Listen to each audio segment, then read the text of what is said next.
E aí, galerinha, vocês viram que tem bastante cálculos e as questões você tem que ter muita atenção para poder identificar e diferenciar quando ele quiser número de mol e quando ele quiser ali número de moléculas. Uma coisa bem interessante é você trabalhar o número de mol sempre com os valores do coeficiente. Então, por exemplo, se eu tenho lá, que nem na síntese da amônia, eu tenho 3H2, significa que o número de mols necessário de H2 ali é 3. Então, fica mais fácil. Quando estiver trabalhando com o número de moléculas, aí você tem que lembrar que um único mol, dentro dele contém 6,0 vezes 10 elevado a 23 moléculas. Se eu estiver falando de átomos, por exemplo, como a gente já viu, eu estou falando ali da quantidade de átomos que tem em uma molécula de água. Aí você vai trabalhar que é 6,0 vezes 10 elevado a 23 átomos. Mas o valor é constante. Por isso que é dito constante de Avogadro, porque ele não vai alterar. O que muda é o tipo de entidade que você está trabalhando. Uma hora você trabalha em moléculas, uma hora você trabalha em átomos, uma outra hora você vai trabalhar em íons e assim sucessivamente. Tranquilo? Então vamos lá para a gente fazer a nossa revisão e você ir para a sua atividade de sala. A gente viu que os cálculos estequiométricos correspondem aos cálculos de massa, de quantidade de matéria e, em alguns casos, de volume das substâncias envolvidas em uma reação química.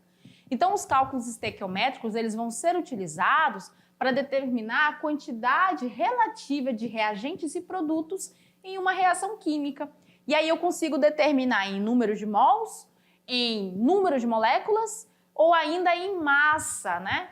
Para saber, de fato, quanto de reagente eu preciso ou quanto de produto será formado. Então, isso vai envolver o que a gente chama de proporção molar, né? Que vai estar ali sendo composta pelos diferentes elementos que vão estar participando da nossa reação química. Sempre que a gente falar em proporção estequiométrica, a gente vai estar falando da relação da quantidade de substâncias que a gente precisa para que a reação ocorra. Então, aqui, nessa proporção estequiométrica entre quantidade de mols, eu sempre tenho que lembrar que eu vou ter 1 mol de N2 reagindo com 3 mols de H2 para formar 2 mols de NH3. Ou, em outras palavras, eu tenho uma molécula de N2, 3 moléculas de H2 e 2 moléculas de NH3. Mas se ele pedir em números de moléculas através da quantidade de mols, eu tenho que lembrar que números de moléculas eu vou ter que, em um único mol, o meu valor de referência sempre vai ser esse daqui. Então, se eu tiver, em alguma situação, 3 mols, eu tenho, para descobrir o número de moléculas, eu tenho que multiplicar esse valor aqui por 3.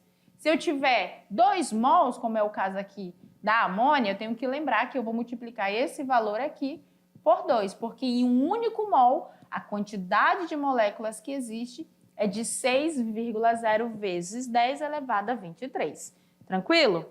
Então, professora, mas eu posso dizer só 1 mol, 2 mol, 3 mols? Pode, de acordo com o coeficiente da equação química. Então, o coeficiente, ele é fundamental, porque ele vai indicar, através do balanceamento, o número de mol e de moléculas das substâncias que participam de uma reação química, como é o exemplo que nós aqui mostramos para vocês, né? Observe que o coeficiente é o 2. E esse valor aqui, o 3, ele é o índice.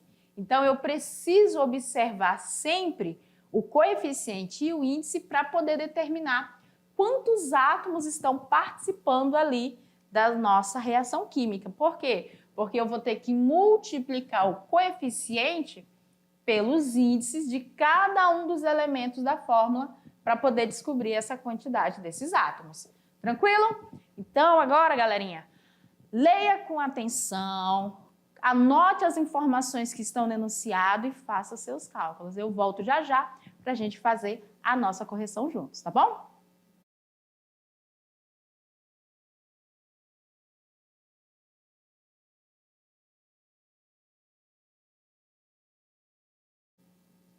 Gente, eu lembro da primeira vez que eu fui trabalhar não, que eu fui estudar esses cálculos estequiométricos em sala de aula. Nossa, mas eu confundia tudo. Mol, molécula, para mim era tudo a mesma coisa. Hoje, lógico, né, sendo professora de química, se eu não soubesse também, né, gente? É normal. Ficar com dúvida no meio do caminho faz parte do que você está tentando entender alguma coisa e que a coisa vai fluindo. Todo mundo tem seu tempo. Por isso que a gente tem esse momento aqui, para a gente tirar as dúvidas que podem ter ficado das resoluções das atividades. Então vamos lá para o nosso Tirando Dúvidas de hoje. Na questão de número 1 diz o seguinte, ó, muita atenção nos enunciados. Fala o seguinte aqui, fosfogênio, e aí ele dá a fórmula molecular do fosfogênio, ele é um gás venenoso.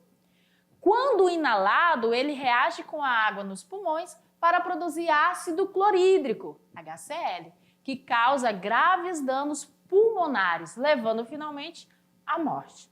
Por causa disso, já foi até usado como gás de guerra. E aí ele dá a equação balanceada dessa reação do fosfogênio com a água para produzir o ácido clorídrico. Então, observe bem que aqui na nossa equação a gente já tem uma proporção estequiométrica. Para cada 1 mol de fosgênio, eu vou ter a formação de 2 mols de ácido clorídrico, já é uma informação. Então vamos lá. Se uma pessoa inala 198 miligramas de fosgênio, a massa de ácido clorídrico em gramas que se forma nos pulmões é a... E aí você tinha que calcular. Muitos vão olhar para mim, se eu tivesse aí, dizer assim, professora, não sei nem por onde começar. Mas eu vou te falar aqui por onde você deve começar a realizar esse cálculo. Você vai determinar a massa de uma molécula do fosgênio e a massa de uma molécula do nosso ácido clorídrico. Por quê? Porque eu tendo essas massas moleculares aí, eu consigo dizer qual é a massa desse ácido aqui a partir da massa do fosgênio. Lembrando que as massas que a gente vai encontrar, elas são em gramas. E o nosso fosgênio aqui está em miligramas. Para a gente transformar de miligramas para grama, eu vou ter que dividir por 1000. Então, eu vou ter 0,198 gramas de fosgênio. Lembrem-se disso. Mas vamos lá para a gente ver a resolução aqui. Observe que, para determinar essas massas, é interessante você ter a tabela periódica. Lá na tabela você tem a massa atômica de todos os elementos. Do carbono a gente sabe que é 12, do oxigênio é 16 e do cloro é 35,5. Então, com esses valores, a gente consegue determinar a massa de 1 mol de fosgênio. Então, vai ficar como? Quantos carbonos tem? Só 1, então fica 12 vezes 1. Quantos oxigênios tem? Também só 1, então fica 16 vezes 1. Quantos cloros tem? Ah, tem 2 cloros, então vai ficar 35,5, que é a massa de 1 cloro, vezes 2, que vai dar 71. Somando tudo, eu tenho 99 gramas por mol. Como aqui, ó, no nosso enunciado, eu tenho apenas 1 mol de fosgênio, observe, ó, 1 mol, não é? Ó, 1 mol. Então, significa que eu tenho 99 gramas, ó, porque é grama por mol. Então, se eu tenho 1 mol, eu tenho 99 gramas. Agora, vamos determinar a massa do ácido clorídrico, que é mais fácil, ó, é um cloro e um hidrogênio. O cloro, a gente acabou de ver, que é 35,5. E o hidrogênio, a massa dele é 1. Então, vai dar 36,5 gramas por mol. Quantos mols de ácido clorídrico é formado lá na equação? 2, né? Então, você vai multiplicar esse valor por 2. Então, o segundo passo é relacionar as massas molares que a gente achou com a proporção estequiométrica lá da nossa equação. 1 está para o CoCl2 e o 2 está para o HCl. Por quê? Porque são 2 mols de HCl que são formados nessa reação. Então, agora eu vou calcular. Se 99 gramas de fosgênio vai formar 2 vezes 36,5 gramas de ácido clorídrico, quanto de ácido clorídrico eu vou formar se eu tiver 0,98 gramas de fosgênio? Multiplico cruzado, ó, 99 vezes x e 2 vezes 0,198.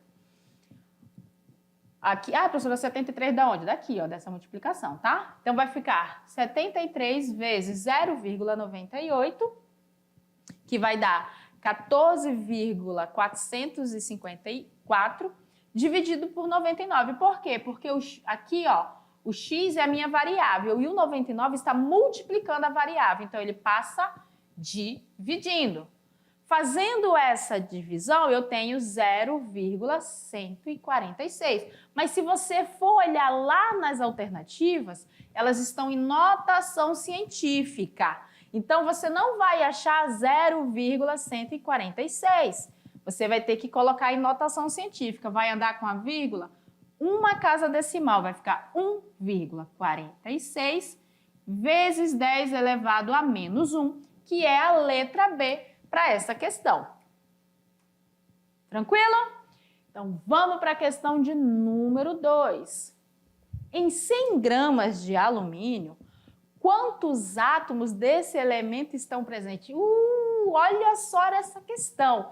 Ela não está trabalhando as relações estequiométricas. Essa questão aqui é para refrescar a memória de vocês sobre a constante de Avogadro, que a gente falou um pouquinho, e também para você praticar para nossas próximas aulas. Olha só. Primeiro ponto, ele deu a massa de 1 mol de alumínio. 1 mol de alumínio vai ter 27 gramas. 27 gramas, vou tirar esse por mol porque já é 1 mol. 1 mol de alumínio vai ter 27 gramas.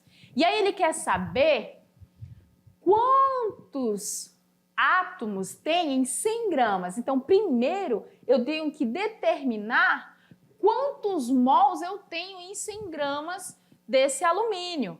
Então, olha lá.